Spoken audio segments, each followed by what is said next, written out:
Assalamualaikum warahmatullahi wabarakatuh. Em, Selamat bergabung lagi ya anak-anakku di mata pelajaran Akuntansi Keuangan kelas 12 bersama Ibu, Bu Safira.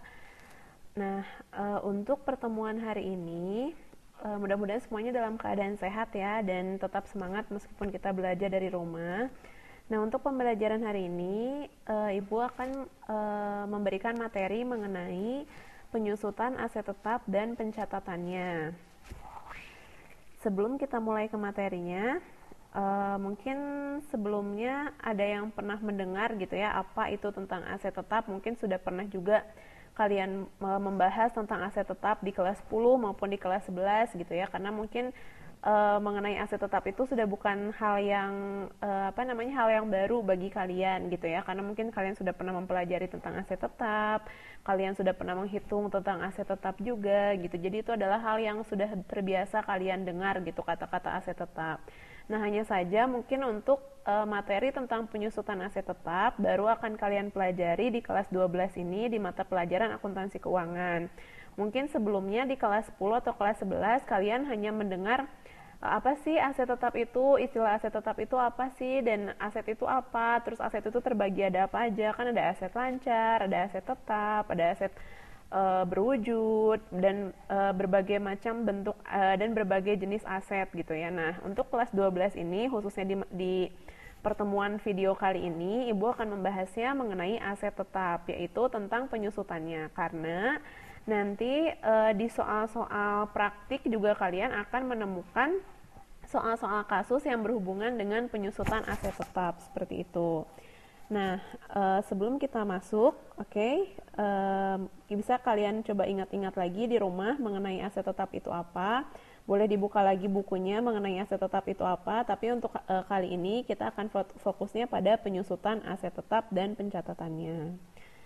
Kita lanjutkan ya.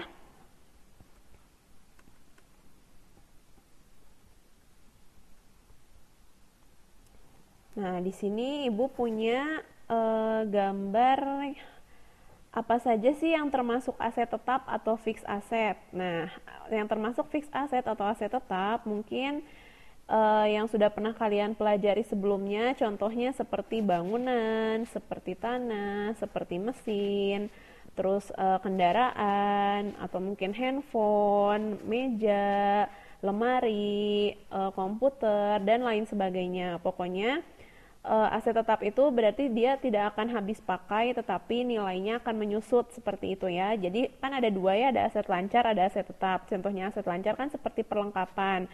Kalau perlengkapan itu dia akan habis pakai, sedangkan untuk aset tetap contohnya seperti peralatan. Peralatan itu tidak akan habis pakai, tetapi memiliki masa manfaat dan jadi wujud barangnya itu tetap ada gitu, cuma nilainya yang menyusut. Makanya dalam aset tetap itu nanti kita akan mengenal istilah akumulasi penyusutan aset tetap atau beban penyusutan aset tetap gitu ya. Nah, itu karena akumulasi penyusutan itu adalah nilai yang mengurangi si nilai aset tetapnya tersebut, seperti itu. Itu contoh-contoh dari aset tetap, mungkin sambil kalian flashback lagi ya. Nah, di sini ada pertanyaan, apa sih yang dimaksud dengan aset tetap atau fixed asset? Coba kita bahas bersama. Aset tetap adalah aset berwujud yang dimiliki oleh perusahaan yang memiliki umur ekonomis lebih dari 1 tahun dan digunakan untuk operasional perusahaan. Nah, jadi kata kuncinya untuk aset tetap itu dia memiliki umur ekonomisnya lebih dari 1 tahun gitu ya, dan digunakan untuk operasional perusahaan tentunya untuk aset tetap. Selanjutnya kita lanjutkan. Ada jenis aset tetap. Jenis aset tetap kita bagi menjadi dua. Yang pertama, aset tetap berwujud atau tangible fixed asset.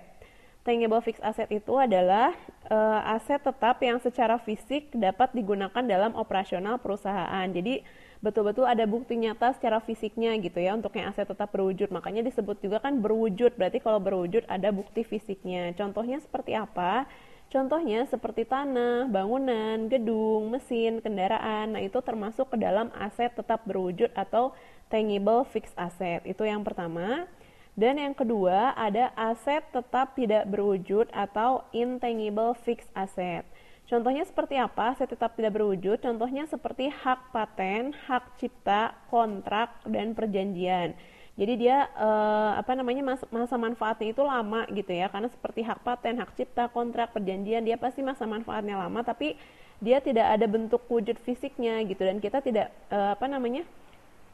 hanya berupa mungkin hanya berupa sertifikat hak cipta, sertifikat hak paten, tapi tidak ada bentuk fisik yang berwujudnya seperti misalnya tanah. Kalau tanah kan pasti kelihatan ya bentuknya tanah seperti itu. Atau misalnya bangunan, bangunan juga pasti terlihat gitu ya bentuknya seperti itu. Gedung maupun mesin ataupun kendaraan juga sama, terlihat ada bentuk fisiknya. Itu yang membedakan antara aset tetap berwujud dan aset tetap tidak berwujud. Kita lanjutkan lagi. Di sini ada pencatatan perolehan aset tetap. Jadi pencatatan perolehan aset tetap itu bisa dengan apa saja sih Bu? Nah, yang pertama bisa dengan diperoleh dengan harga lamsam atau gabungan. Lalu contohnya dengan harga lamsam atau gabungan itu misalnya kita membeli sebuah bangunan. Nah, jadi kita hitung itu harga perolehannya bukan hanya harga perolehan bangunannya saja, tetapi kita hitung juga harga perolehan tanahnya. Jadi nanti harga perolehannya digabung antara harga perolehan tanah plus harga perolehan gedung seperti itu, atau harga perolehan bangunan. Yang kedua, ada diperoleh dengan pembayaran berkala atau pembeliannya secara kredit gitu ya. Lalu yang ketiga, ada pembelian dengan cara leasing. Berarti kalau leasing ada sesuatu hal yang dijaminkan untuk memperoleh aset tetap tersebut gitu ya. Ada yang dijadikan jaminan untuk kita memperoleh aset tetap tersebut. Nah, yang keempat ada perolehan dengan trade-in atau pertukaran, misalnya mobil dengan gedung atau misalnya tanah dengan kendaraan misalnya. Nah, itu ada pertukaran antar aset tetap. Nah, itu ada yang disebut dengan trade-in. Jadi bisa juga kita memperolehnya dengan cara pertukaran. Lalu yang kelima, perolehan dengan menerbitkan surat berharga. Yang keenam, perolehan dari donasi. Dan yang terakhir, perolehan karena dibangun sendiri. Itu adalah beberapa pencatatan perolehan aset tetap. Kita lanjutkan lagi ke karakteristik aset tetap. Ada beberapa karakteristik aset tetap, diantaranya yang pertama, digunakan dalam kegiatan operasional perusahaan. Jadi yang paling utama gitu ya, karakteristik aset tetap itu dia digunakan dalam operasional perusahaan tentunya gitu, atau membantu untuk operasional perusahaan.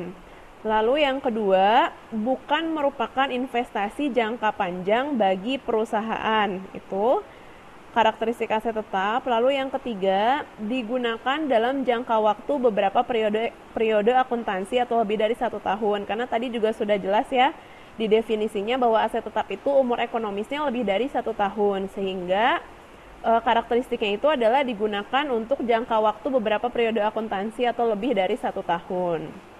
Lalu yang keempat, memiliki nilai material yang cukup besar. Contohnya seperti gedung, seperti tanah, seperti bangunan, tentunya harga perolehannya juga bukan harga yang murah gitu ya. Pasti mungkin entah puluhan juta, entah ratusan juta, seperti itu. Jadi dia memiliki nilai material yang cukup besar. Itu karakteristik aset tetap, ada 4. Lalu kita lanjutkan. Di sini ada penentuan harga perolehan aset tetap. Harga perolehan aset tetap yang diperoleh dengan cara membeli ditetapkan berdasarkan harga belinya ditambah dengan pengeluaran-pengeluaran yang membuat aset tersebut siap digunakan. Nah, jadi ini kita mulai masuk ke bagaimana sih cara penghitungan harga perolehan aset tetap itu.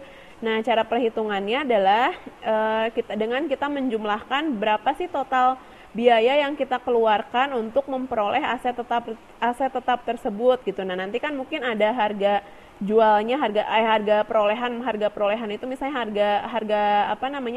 harga asli mesinnya berapa sih, atau misalnya harga asli kendaraannya berapa sih, atau harga asli mobilnya tuh berapa sih nilainya gitu. Nah, nanti kita tambahkan dengan biaya-biaya yang kita keluarkan untuk memperoleh aset tetap tersebut. Contohnya mungkin nanti ada PPN, mungkin ada biaya pemasangan, biaya instalasi, atau misalnya biaya reparasi dan lain sebagainya. Nah, itu kita jumlahkan semuanya menjadi harga perolehan aset tetap total keseluruhannya, seperti itu. Selanjutnya ini tentang penentuan harga perolehannya. Nah, sekarang coba kita hitung, coba gitu ya ke contoh kasus, kita menghitung harga perolehan aset tetap. Di sini Ibu punya soal, soalnya adalah PT Toba membeli mesin pabrik dengan harga tunai 60 juta rupiah. Pengeluaran-pengeluaran lain yang bersangkutan dengan pembelian mesin tersebut terdiri dari PPN sebesar 6 juta rupiah, biaya pemasangan dan pengujian sebesar 1.500.000 rupiah, dan premi asuransi kecelakaan dalam pengangkutan sebesar 1 juta rupiah. Di sini soalnya adalah hitunglah harga perolehan mesin tersebut. Nah, gimana nih? Kira-kira udah ada yang terbayang belum atau ada yang bisa mengerjakan bagaimana sih cara menghitung harga perolehan dari mesin tersebut yang ada di soal ini? Silakan coba kalian pikirkan di rumah nih, kira-kira gimana gitu ya. Mudah-mudahan kalian juga ngotret sendiri dulu gitu ya sebelum kita bahas. Mudah-mudahan kalian potret dulu nih sendiri, oh kayaknya gini caranya gitu. Jadi ada rasa keingintahuan dari dalam diri kalian seperti itu. Tapi kalau misalnya kalau misalnya memang itu nggak apa-apa sambil kita bahas aja. Nanti mungkin di soal selanjutnya kalian bisa mengerjakan sendiri ya. Ini Ibu kasih contohnya. Cara menghitungnya yang pertama kita tulis di sini harga perolehan mesin adalah harga tunainya berapa? Harga tunainya sebesar 60 juta rupiah. Berarti kita masukkan harga tunainya 60 juta rupiah.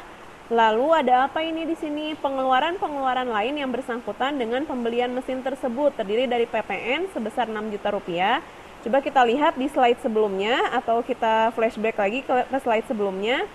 Tadi sudah dibahas bahwa harga perolehan aset tetap itu diperoleh dari total harga yang dikeluarkan ditambah dengan pengeluaran-pengeluaran yang kita keluarkan juga untuk mendapatkan atau memperoleh aset tetap tersebut. Nah, berarti di sini pengeluaran-pengeluaran lain ini dia sifatnya seperti apa? Berarti dia sifatnya menambah dari harga pokok atau harga tunai si aset tetap tersebut. Nah, berarti di sini kita masukkan pajak pertambahan nilai atau PPN-nya sebesar 6 juta rupiah. Lalu ada biaya pemasangan dan pengujian sebesar 1.500.000 rupiah. Oh, sorry. Ini salah ya. Terbalik. Oh, asuransi pengangkutannya sebesar 1 juta rupiah dan biaya pemasangan dan pengujiannya sebesar 1.500.000 rupiah. Nah, total keseluruhannya kita jumlahkan, maka diperolehlah harga perolehan mesinnya sebesar 68.500.000 rupiah. Nah, seperti itu cara untuk menghitung harga perolehan aset tetap. Mudah-mudahan cara penghitungan ini bisa kalian pahami ya, karena Ibu rasa ini cukup mudah juga gitu ya, karena kalian tinggal menjumlahkan aja dari total harga pokoknya atau harga tunainya ditambah dengan total pengeluarannya seperti itu. Itu mungkin masih gampang lah gitu ya, masih bisa lah kalian ikuti gitu. Oke, seperti itu cara untuk menghitung harga perolehan aset tetap. Kita lanjutkan lagi. Mungkin di sini kita masuk ke penyusutannya. Kita masuk ke penyusutan aset tetap. Apa itu penyusutan? Penyusutan adalah proses akuntansi dalam mengalokasikan biaya aset tetap ke beban dengan cara yang sistematis dan rasional selama periode yang diharapkan mendapat manfaat dari penggunaan aset tetap tersebut. Nah, jadi karena sifatnya aset tetap itu tidak akan habis pakai, tetapi hanya nilai ekonomisnya atau bukan nilai masa manfaatnya yang akan berkurang gitu ya, tapi dia tidak habis pakai. Nah, di sini ada dua faktor yang harus diperhatikan dalam penghitungan penyusutan aset tetap. Yang pertama, ada nilai residu atau nilai sisa. Nilai residu atau nilai sisa adalah estimasi jumlah yang akan diterima pada saat aset itu dijual atau ditarik dari penggunaannya. Itu definisi dari nilai sisa. Nah, yang kedua ada umur aset atau umur ekonomis. Apa itu umur aset atau umur ekonomis? Umur aset adalah jangka waktu pemakaian aset yang diharapkan oleh perusahaan. Jadi nanti sebelum kalian menghitung penyusutan, biasanya akan diketahui tuh nilai sisanya berapa dan umur ekonomisnya berapa. Jadi nilai residunya berapa, umur ekonomisnya berapa. Karena nanti kita juga di metode penyusutan itu kita akan bertemu dengan rumus-rumus gitu ya, masing-masing rumus. Jadi masing-masing metode penyusutan itu dia memiliki rumus yang berbeda masing-masingnya. Nah, yang pasti untuk penyusutan aset tetap itu pasti tidak akan lepas dari nilai residu atau nilai sisa dan juga umur aset atau umur ekonomis. Dari dua faktor tersebut yang harus kalian ingat-ingat ya. Oke, kita lanjut lagi. Nah, di sini di slide ini Ibu ada metode penyusutan aset tetap. Maksudnya jenis-jenis metode penyusutan aset tetap. Ada 5 jenis metode penyusutan aset tetap yang akan kita pelajari. Yang pertama, metode unit produksi. Nah, nanti di metode unit produksi ini terbagi dua lagi, ada metode satuan produk dan ada metode satuan jam. Itu. Lalu yang kedua ada metode garis lurus. Mungkin yang yang sering kalian dengar atau yang sering kalian ada di soal kalian atau di contoh soal kalian mungkin mengenai metode garis lurus. Tapi apakah kalian sudah paham apa itu metode garis lurus? Kalau belum, nanti kita bahas sama-sama ya dari masing-masing metode penyusutan yang ada di bawah, yang ada di layar berikut. Nah, yang selanjutnya ada metode jumlah angka tahun atau metode JAT. Lalu ada metode saldo menurun dan yang terakhir ada metode saldo menurun ganda. Itu adalah 5 metode penyusutan yang akan kita bahas selanjutnya gitu ya. Nah, mungkin untuk video kali ini Ibu hanya membahas sampai ke jenis-jenis metode penyusutannya saja, tapi kita belum masuk ke cara penghitungan metode penyusutan berikut dengan rumus-rumus dari masing-masing metode penyusutan ini. Insya Allah nanti di video selanjutnya Ibu akan membuat slide atau PPT mengenai contoh-contoh dari contoh-contoh dari masing-masing metode penyusutan berikut dengan penyelesaian kasus atau penyelesaian soalnya seperti apa. Oke, mungkin untuk video kali ini nggak panjang lebar ya, kita cukup membahas sampai di sini dulu.